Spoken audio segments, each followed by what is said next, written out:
네, 지금까지 살펴본 전국 관련 소식은 두 분과 함께 더 자세히 알아보도록 하겠습니다. 여선웅 전 더불어민주당 부대변인, 손수조 국민의힘 미디어 대변인 두 분 스튜디오에 모셨습니다. 두 분 어서 오십시오. 자, 먼저 더불어민주당부터 가보도록 할까요? 김민석 대표가 취임 일성으로 당정 간의 창조적인 수평 관계를 강조를 했는데요. 이 내용부터 듣고 본격적인 이야기 나눠보도록 하겠습니다. 당청 관계, 당정 관계는 국정의 중심인 대통령과 정부를 지원하는 전면 협력의 창조적 수평 관계가 될 것입니다. 당은 이재명 대통령과 국민주권 정부의 성공을 위해 뛸 것입니다.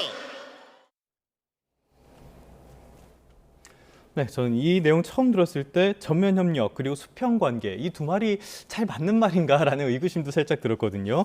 오늘 고위 당정 협의회가 김민석 대표 취임 이후 처음으로 열리는데 여러 가지 다룰 내용들이 많을 것 같습니다.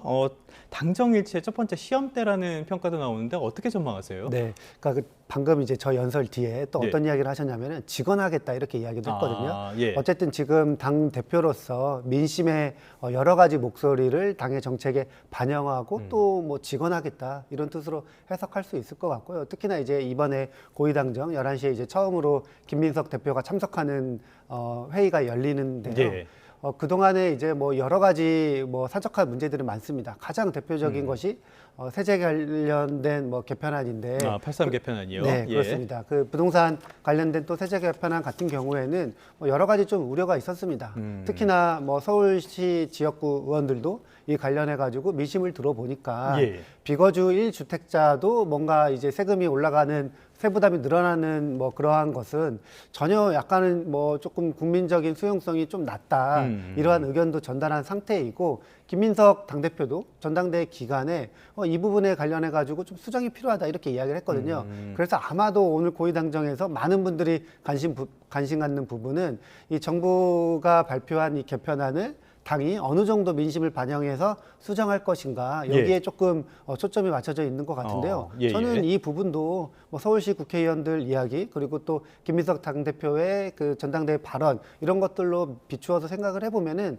충분하게 국민들이 우려할 만한 그러한 부분은 좀 수정되지 않을까 이렇게 전망을 하고 있고요. 특히나 이번 이제 고위당정 뭐 앞으로의 그 당과 그리고 청와대 정부와의 소통이 저는 이제 원활하게 굉장히 잘 될 것이다 이렇게 생각을 하는데요. 특히나 뭐 당대표뿐만 아니라 이번에 신임으로 새로 임명된 정책위 의장 같은 경우에도 장관 출신이거든요. 중기부 장관을 했기 때문에 무엇보다도 정책 이해도가 굉장히 높다. 그래서 이번 고위당정 결과도 조금 기대할 만큼의 좋은 소식이 나왔으면 좋겠습니다. 알겠습니다. 결과는 조금 뒤면은 저희가 볼 수 있을 테니까요. 조금 더 기다려 보도록 하겠는데 세제 개편안만 한정해서 보자면은 국민의힘 입장은 원점 재검토해라 이런 쪽의 입장에 가깝잖아요. 오늘 당정 고위당정 협의회에서 이 부분만은 반드시 손대야 된다. 강력하게 주장하시는 거라면 어떤 내용이 있습니까? 뭐 저희 마음 같아서야 사실 이제 부동산 세제 개편안도 사실 다 뜯어 고쳤으면 좋겠죠. 지금 이대로 부동산 정책의 기조가 가서는 정말 청년들, 신혼부부들 너무 힘들고요. 국민 전체에게 그냥 이 불행만 안기는 부동산 정책이라고 생각합니다. 김민석 당 대표도 이제 이야기를 했듯이 이제 비거주 1주택자들에 대한 이 부동산 정책은 특히나 국민의힘에서는 이제 이 어르신분들 서울에 이제 오랫동안 집을 갖고 있었던 그분들에 대한 그리고 서울에 집 한 채 있지만 자신만의 특별한 사유로 거주하지 못하는 분들에 대한 뭐 이런 각각의 국민 사정을 전혀 반영하지 못한 정책이다라고 비판을 했죠. 그리고 이제 뭐 고려장 정책이다라고 비판도 나오는 이제 이슈들이 많이 있습니다. 그래서 이 부동산 문제들 정말 짚어주셔야 되고요. 또 하나는 검찰의 보안 수사권 문제, 폐지 문제 이것 또한 정말 잘못되어 가고 있는 부분이기 때문에 이러한 부분도 조금 이제 건드려 주셨으면 좋겠고 특히 요즘 문제가 되고 있는 한미 동맹이라든지 안보 문제 이런 것들도 이 고위 당정청 회의에서 꼭 나와야 되는 이슈라고 생각을 합니다. 그런데 이제 이러한 이슈들이 우리의 바람과 달리 너무나 이제 일방적으로 흘러가고 있는 것이 문제죠. 지금 보면은 이제 검찰 보안 수사권 문제, 세제 개편안 문제 등등이 다 민주당 내부 지도부에서도 한 목소리가 나오고 있지 않아요. 지금 김민석 지도부 체제 들어선 지 며칠 되지도 않았죠. 그런데 지금 흘러나오는 메시지들을 보면 다 양갈래입니다. 일단 친청계라고 불리는 최고위원들이 세 분이 이제 들어가면서 최민희 수석을 위시로 한 그 친청계의 목소리들이 김민석 대표가 하고자 하는 목소리들에 다 지금 반대하고 있거든요. 세제 개편안 이것도 지금 바꾸면 안 된다고 얘기하고 있고 보안 수사권 문제도 절대 물러설 수 없다는 입장이지 않습니까? 그러니까 뭐 당정청의 이 화합보다도 일단 민주당 내부에 새로 들어온 지도부 자체에서도 지금 화합이 안 되고 있어요. 그렇기 때문에 굉장히 요원하지 않나라는 우려가 좀 듭니다. 요구하시는 게 굉장히 많은 것 같은데요. 자, 지금 짚어주신 내용들을 보면요. 여론의 전면에 서 있는 당, 그리고 정책의 일관성을 유지해야 될 청와대나 정부의 입장도 있을 것이고요. 또 당내에서 강경파라든지 목소리가 다르게 나온 측면들도 있습니다. 이거를 다 조율해야 될 게 김민석 대표에게 내려진 과제라고 볼 수가 있겠는데, 김민석 대표, 이렇게 이견이 나올 때 어떻게 강하게 밀어붙일 수 있다고 생각을 하십니까? 어떻게 해야 된다고 보십니까? 일단은요, 정책적인 의견은 당연한 것이고 그것을 막아서는 안 되겠죠. 예. 뭐 예를 들면은 이번에 정부가 8.3 대책안 발표했을 때 저도 일부 비판했습니다. 특히나 ISA 계좌 그거 예. 굉장히 후퇴하는 부분도 이거 무조건 바꿔야 된다. 이거 성실하게 장투하려고 이게 목돈 모아놓고 이렇게 네. 투자하는 사람들한테는 굉장히 안 좋은 소식인데 그거 당에 그 정부에서 발표했을 때 아무도 이야기하지 않았는데 제가 그거 잘못됐다고 이야기하면서 결과적으로는 예. 대통령도 이거 잘못됐다고 인정을 하고 바꾸지 않았습니까? 예, 정책을 바꾸셨군요. 예. 예. 그렇게 당의 그 의원들이나 당의 다양한 목소리를 오히려 억누르지 않고 그걸 조화롭게 잘 뭐라 그럴까요? 조화롭게 잘 반영해가지고 그거를 당의 당론으로 그리고 정부의 정책으로 뭐 끌어내는 게 그게 이제 뭐 리더십이겠죠. 네. 어쨌든 김민석 당대표가 바로 직전에 총리였기 때문에 이 정책적인 관련된 사안에서도 저는 빠삭하게 잘 알고 있다고 생각을 합니다. 그리고 전당대회 때도 뭐 일부가 지금 뭐 그 대통령과 너무 이제 그 싱크로율이 높기 때문에 정부가 하자는 대로 할 것이다. 이렇게 전망이 나왔지만 김민석 당대표가 당대표 수락 연설에서도 네. 수평적 관계도 이야기하고 직원하겠다고도 이야기하고 하는 것을 보면은 어쨌든 지금 정부의 발표안 그리고 그거에 이제 당에서 여러 가지 목소리가 있는데 그것들을 잘 조화롭게 합쳐가지고 뭐 예. 전달해가지고 하나의 좋은 안이 나오지 않을까 이렇게 전망을 합니다. 알겠습니다. 민주당 내부 아무래도 집권 여당은 정책에 국정에 무한 책임이 있다 보니까 과제도 많은 것 같은데요. 지금 또 하나의 어떤 그 불씨 같은 것들을 보자면은 역시 검찰 개혁이라든지 이런 부분들이 아닌가 싶습니다. 최근에 노웅래 전 의원이 2심에서도 무죄를 선고받으면서 이 부분에 있어서 다시 한번 불똥이 튀는 것 같은데요. 이게 이 대통령의 공소 취소 쪽으로 연결되는 것이 아니냐 강력하게 야당 쪽에서는 의심을 하고 있거든요. 먼저 여당의 입장 한번 들어볼까요? 저는 검찰개혁 관련해서 예. 가장 큰 목표라고 할까요? 그것이 이제 수사 기소 분리였는데 예. 그것은 이제 다 됐습니다. 이제 공소청도 출범하고요. 검사가 이제 수사하지 않습니다. 어쨌든 검찰개혁 부분은 제 개인적으로는 민생이나 아니면은 지금 앞서 나온 부동산 세제 개편 그리고 메가 프로젝트 관련된 입법들 예. 그런 것들을 먼저 하고 검찰 개혁은 이제는 정해진 뭐라 그럴까 절차대로 그냥 치르기만 하면 됩니다. 검찰 개혁 새롭게 더 민주당이 힘주어서 할 필요는 저는 없다고 생각을 하거든요. 오히려 지금 뭐 형사법 개정 관련해서는 지금 국민들의 우려가 있으니 그거는 정성호 장관이 이야기한 대로 정성호 장관이 본인이 법무장관 시절에 약간은 소신 있게 뭔가 이런 부분은 우려가 있다, 불안이 있다 말씀을 하셨는데 이제 당에 돌아가서 그거 역할을 하겠다고 이야기도 하지 않았습니까? 예. 그래서 저는 형사법 개정안은 이제는 뭐 큰 이슈가 아니다 이렇게 생각을 하고요. 예. 그리고 또 공소 취소 관련해서도 모르겠습니다. 저 역시도 이 공소 취소 관련된 걸로 굳이 우리가 우선순위를 조금 앞에 삼아가지고 괜히 국민의힘한테 빌미를 줘서는 안 된다 이렇게 생각을 하고 예. 저는 지방선거 이전에 공소취소 관련된 뭐 그러한 특검법안이 나왔을 때도 어떤 이야기를 했었냐면은 공소 취소 조항은 없애자. 특검에서 만약에 정치검찰 관련된 특검에서 이게 조작 기소거나 이게 뭐 정치검찰이 기소권을 남용한 사건이라는 것이 밝혀지면 알아서 공소 유지가 불가능하다. 그래서 공소 취소 조항을 넣지 말자 이렇게 네. 주장을 했었는데 김민석 당대표도 어떤 이야기를 했었냐면은 이 공소 취소보다도 어쨌든 검찰의 조작 기소를 밝히는 것이 우선이다. 이렇게 이야기를 했기 때문에 공소 취소 관련된 이슈가 그렇게 크지 않을 것이다. 저는 이렇게 전망을 합니다. 자, 조작 기소가 밝혀지면 자연스럽게 해결될 문제다라고 말씀을 해주셨는데요. 여기다가 이재명 대통령의 X 메시지도 있었습니다. 어제 한 그 진보 매체에서 나온 칼럼을 보니까 현재 정권이 공소 취소에 꽤 진심인 것처럼 인상이 느껴진다. 이런 칼럼이 나오기도 해가지고 인상적으로 봤는데요. 야당이 보시기에는 이 공소 취소 부분 어떻게 판단하고 계시나요? 그러니까 이재명 대통령이 당선되면서부터 지금까지 이 공소 취소에 대한 부분이 이슈가 안 나온 적이 없죠. 네. 그렇기 때문에 과연 이제 이거에 대해서 진심이냐 아니냐 이렇게 너무 빌드업하는 과정이냐 아니냐 하는 논란이 이어지고 있는 겁니다. 재판 나도 받겠다. 이재명 대통령이 이 한마디만 하면 되는 일인데 이거를 하지 않고 있죠. 그리고 하는 행동을 이제 보면 결국은 말보다 행동을 봐야 되기 때문에요. 뭐 사심제라든지 법 왜곡죄를 만드는 등 이 사법 체제를 무너뜨리는 것에 더 나아가서 지금 김민석 당 대표 같은 경우도 공소 취소, 그러니까 조작 기소면 공소 취소를 할 수 있다. 지금 이런 이야기가 나오고요. 그러니까 이러한 모든 이제 일련의 행동들이 결국 이재명 대통령이 자신의 법을 지우기 위한 공소 취소로 계속 나아가는 것 아니냐라는 의심을 지울 수가 없는 겁니다. 예. 그런데 이제 정성호 법무부 장관이 사직을 하면서 본인의 페이스북에 이제 올린 메시지에 어느 정도 저는 해답이 있다고 봐요. 정성호 장관 뭐라고 하셨냐면 지금 형사소송법 개정안 그러니까 이제 이러한 부분들이 결국 정부나 그러니까 이재명 정부 얘기하는 거겠죠. 예. 국회 당신들의 소유물이 아니다. 국민의 마음을 얻지 못하는 개혁은 제대로 된 개혁이 아니다라고 일갈을 하셨습니다. 네. 정성호 장관 이재명 대통령과 30년간 지기입니다. 그 친구가 하는 이야기를 좀 이제 들으셨으면 좋겠다라는 생각이 들고요. 그러니까 김민석 당 대표도요. 지금 대표가 되고 나서 일성으로 지금 하는 게 조희대 대법원장 탄핵 이야기예요. 아, 예. 온 전국에 지금 현수막을 걸어서 조희대 지금 때리기에 나섰는데 이것이 과연 맞느냐라는 겁니다. 그러니까 당 대표가 되자마자 결국은 이재명에게 보은으로서 이 공소 취소를 빌드업하는 거 아니냐라는 인상을 지울 수가 없고요.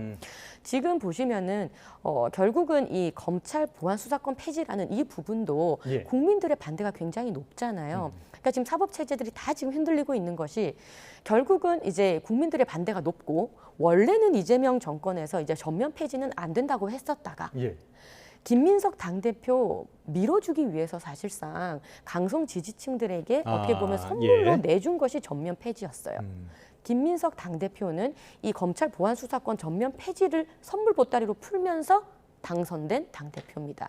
그런데 당선됐다고 이걸 다시 돌릴 수 있을까요? 쉽지 않을 겁니다. 네네. 아까 말씀드렸던 최민희 수석을 위시한 그 친청계 네. 최고위원들이요. 절대 이 보안 수사권 폐지를 돌리도록 두지는 않을 거거든요. 그래서 곳곳이 여전히 지뢰밭이고 여전히 명천 갈등은 진행 중이다 생각합니다. 자, 보안 수사권 말씀을 계속 해주시는데요. 최근에 장미란 씨 실종 사건이라든지 그 이전에 뭐 부산 돌려차기, 장윤기 사건, 영화 감독 살해 사건 여러 가지 측면에서 자꾸 이게 우려가 커지고 있습니다. 또 하나 조희대 대법원장에 대한 여당의 이런 압박 같은 것들이 과연 삼권 분립에 맞는 행동이냐 여기에 대한 비판도 있는 게 사실이거든요. 어떻게 입장이 어떻습니까? 네, 일단은 그 이번에 제주 실종 사건 있잖아요. 예. 그거는 보안 사건이랑 전혀 관계없는 아하, 예. 그냥 경찰의 어떻게 보면은 실종 신고 관련된 시스템이 부재다 이렇게 지금 볼 수 있을 것 같고요. 예. 그 조희대 대법원장은 사실은 너무 말이 안 돼요. 그리고 근데 엄밀히 말씀드리면은 지금 민주당이 탄핵을 추진하는 것은 아니고 조희대 잘못됐다 네. 이렇게 이야기하는 것입니다. 뭐 일부 의원들이 탄핵을 이야기하는 분이 있겠지만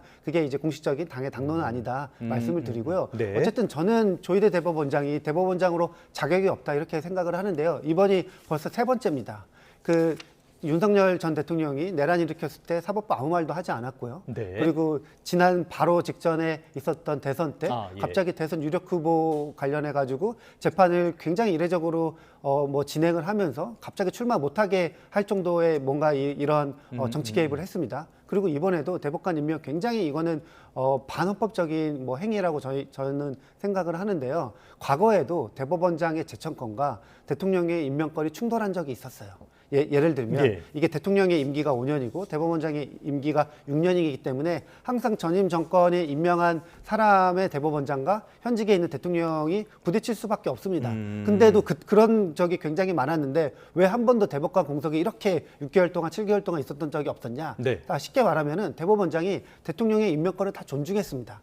가장 일례로 2024년도에 그때 김명수 대법원장이 원하는 뭐 대법관 후보가 있었는 모양이에요. 그때 제청하려고 하니까 그 당시에 청와대에서 그 당시에 대통령실에서 이거 국민 뜻과 생각과 다르다. 특정 예. 성향의 대법관을 만약에 제청한다고 하면은 이건 받아들일 수 없다. 이런 인터뷰를 합니다. 그러면서 또 어떤 이야기를 하냐면은 대통령의 임명권이 대법원장의 제청권보다 더 앞선다는 게 헌법학자들의 공통된 의견이다. 예. 그러면서 대법원 엄청나게 압박해가지고 예. 결국에는 쉽게 말하면 김명수 대법원장이 윤석열 대통령의 임명권을 존중해 줬어요. 그동안에 다 그렇게 사법부와 대법원 대통령이 뭔가 충돌했을 때 사법부가 다 양보하고 뭔가 존중하는 모습을 보였는데 왜 조희대 대법원장은 이렇게 본인의 제청권을 고집하는 것이죠. 네. 그리고 특히나 국회의 동의권 그리고 대통령의 임명권이 있는 와중에 본인의 제청권이 뭐 안 될 거라는 걸 알면서도 파국을 알면서도 이렇게 하는 것은 매우 정치적인 행동을 한 것이다. 잘못됐다 이렇게 생각을 하는 것입니다.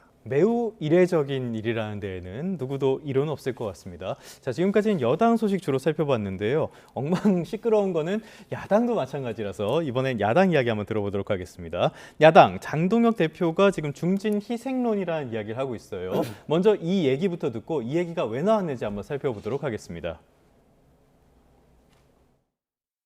나는 희생하지 않고 그냥 대표 한 명 죽여서 우리가 그냥 다음 총선 치르겠다? 과반 이상의 의석을 차지하고 승리했을 때는 중진들이 희생했을 때입니다.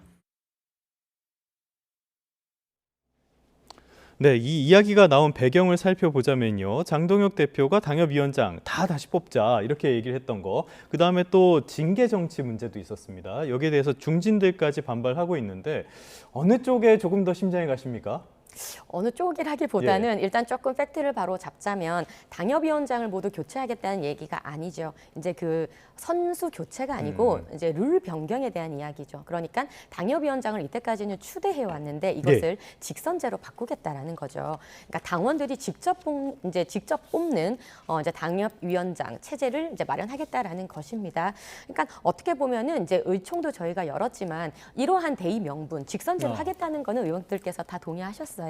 근데 이것이 왜 지금이어야 되느냐 이제 이런 부분으로 목소리가 나오는 것으로 이제 저는 알고 있습니다. 네. 그래서 사실 당원 중심주의 지금 장동혁 대표께서 외치고 있는데요. 이러한 길이 전혀 잘못된 방향이라고는 생각하지 않습니다. 근데 다만 중요한 것은 그 원내에서 그리고 당원들 사이에서 얼마나 이 아젠다가 합의가 이루어졌느냐라는 부분이겠죠. 이건 의총에서도 의원들이 받아들이지 않은 안이잖아요. 네, 그러니까 이제 직선제로 하자, 당원 중심주의로 가자라는 것은 이해한다. 하지만 예. 이것이 왜 지금이어야 왜 되느냐, 지금이냐? 라는 예. 부분에서 이견이 있는 것으로 알고 있습니다. 그래서 이제 뭐 징계 부분도 사실은 조금 매끄럽지 못한 과정은 저는 조금 아쉽다고 지적을 하고 싶어요.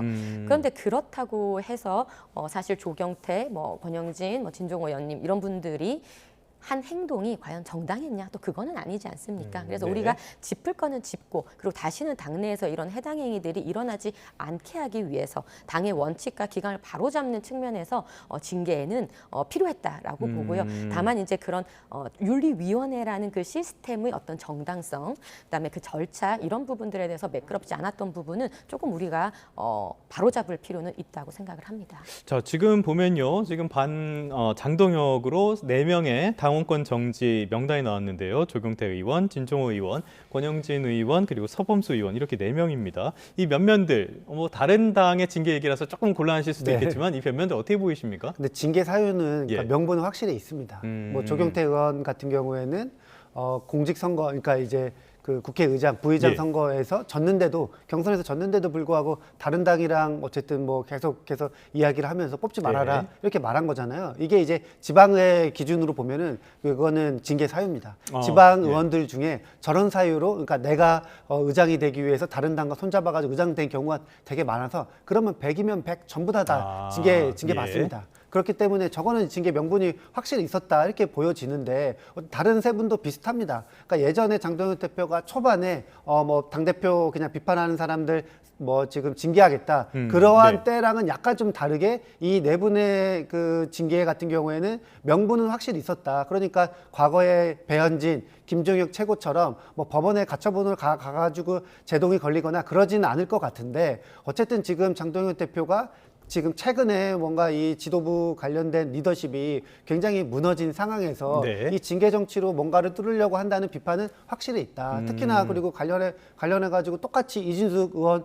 지금 당원들이 국민의힘 당원들이 이진숙 의원 징계하겠다고 막 3,000명 모여가지고 하고 있는데 그거는 징계를 하지 않아요.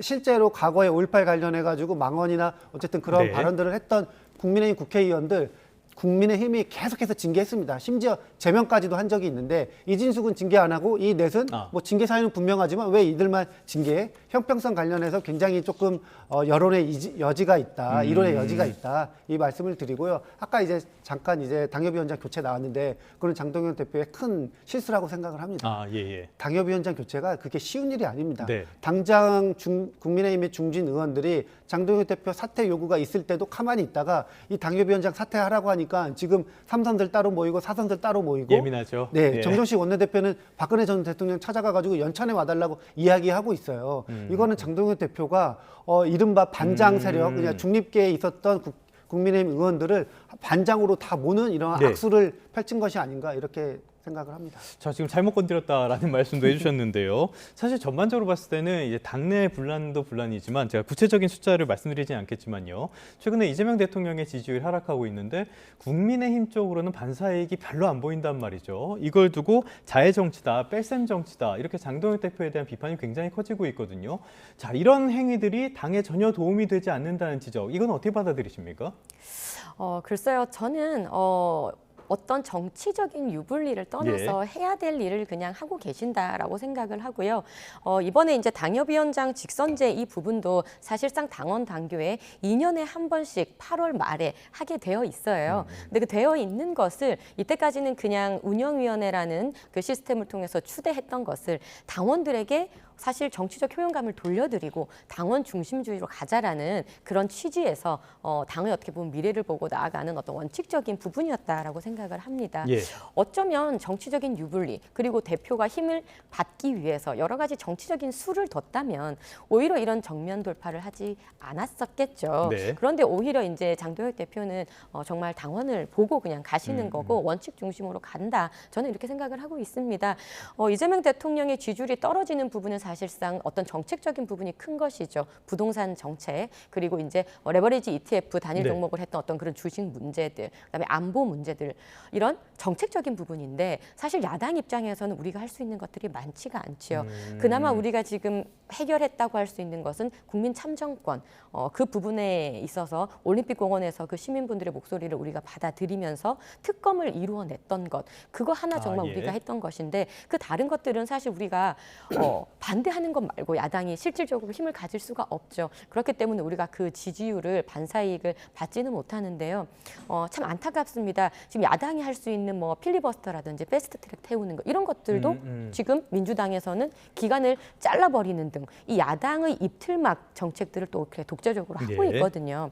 그래서 저희들이 바라는 것은 정말 국민들을 위한 정책이지 않습니까? 지금 예. 부동산, 경제, 안보 모든 것이요. 그러니까 이런 것들을 좀 집권 여당과 이재명 정권이 좀 제대로 해주기를 바라는 것이고 그것을 우리가 지금 집권을 하고 있지 않기 때문에 할 수는 없지만 우린 야당으로서 계속 그 견제와 균형의 목소리를 내는 것뿐입니다. 네, 알겠습니다. 견제와 균형을 말씀을 해주셨는데요. 민주당 내에서는 그런 말씀도 하시더라고요. 지금 장동혁 대표가 계셔서 참 다행이다. 이런 말까지 거의 반공개적으로 하실 정도인데 자 그럼에도 불구하고 조금 전에 말씀하셨던 필리버스터라든지 야당의 입틀막을 거론을 하셨습니다. 이런 것들이 장기적으로 봤을 때는 여당은 줄 여자를 쓰는데 여당한테 별로 안 좋은 거 아니냐 이런 평가도 나오거든요. 어떻게 생각하십니까? 저는 일단은 필리버스터랑 그다음에 패스트트랙 같은 경우에는 저는 좀 잘 개정했다고 이렇게 생각을 합니다. 예. 그 이유 중에 하나는 국회가 물론 이제 민주주의의 뭐 전당으로서 다양한 국민의 목소리를 이렇게 담아야 되는 것도 맞지만 어쨌든 법과 제도를 만들기 때문에 시의적절한 법과 제도를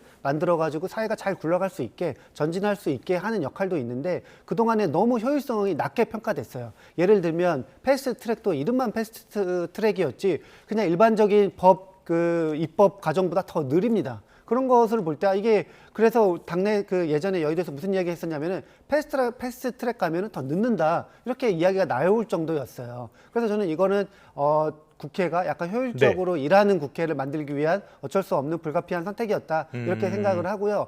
그리고 지금 국민의힘이 저는 개인적으로 진짜 잘 됐으면 좋겠습니다. 그래서 뭐 여당도 비판하고 네. 정부도 견제해서 이렇게 좌우 날개가 같이 날아야 되는데 국민의힘이 그걸 원하지 않아요. 스스로 네. 자멸의 길로 분열의 길로 가고 있다. 아니, 당협위원장 교체만 봐도 선거하면은 당연히 뻔하게 분열되고 시끄러지는 건 당연한 이야기인데 지금 당협위원장 전면 다 재선거 해가지고 당협위원장을 다시 뽑겠다고요? 네. 국민의힘에서 당연히 다른 목소리 나와서 이른바 대여투쟁을 할 시간이 없는 거예요. 그러니까 장동영 대표는 지금 나랑 관련해가지고 네. 계속 뭔가 뭐 대표 체제를 흔들어서 이른바 동정론 같은 거 있잖아요.